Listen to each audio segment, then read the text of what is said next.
బాగుంది big boss, బాగుంది. ఇట్లాంటి టాస్క్లు పెట్టి బాగుంది. వారం అంతా బోర్ కొడతా ఉండింది. అయినా కూడా టాస్క్ పెట్టావు కదా, లోపలేమో ఆ 7 లాగా పడుకో ఉండు, మా వాళ్ళు వస్తారు, ఆ కీ తీసుకొని వస్తారు, మీరు చెప్పండి, వాళ్ళు కీ తీసేస్తారు, బయటకు వచ్చేసి అని చెప్పాను కదా.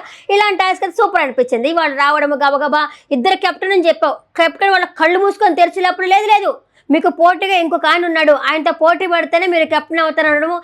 అలాగే నిఖిల్ అడగము, ఏం నిఖిల్ నువ్వు ఎవరితో పోటీ పడతావు అనడము. ఆయన వచ్చేసి ఎందుకు పాపం సుమనన్న లాంటి వీక్ అంటే సుమనన్న వీక్ అని కాదు, ఆయనతో ఎందుకు, మనతో స్ట్రాంగ్ అంటే జిమ్ బాడీతోనే పడాలి కదా అని చెప్పనడము.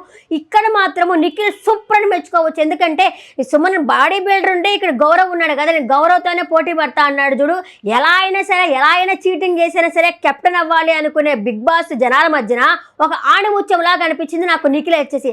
అలాగే గౌరవ్తో పోటీ పడ్డము, ఒక చెక్క మీద ఇట్లా నిల్చుకొని చాలా మంది మా బిగ్ బాస్ పిలిచిన పేర్లలో వాళ్ళకి వచ్చి ఎవరు కెప్టెన్ కాకూడదు వాళ్ళకి తగిలించమని చెప్తా ఉండడము. బాగా ఎంత కాళ్ళని కింద పడితే ఒక కాలు కూడా కింద పెట్టుకొని నిల్చుకొని ఉన్నారు చూసావా, వాళ్ళకి హ్యాట్సప్ అని చెప్పుకోవచ్చు.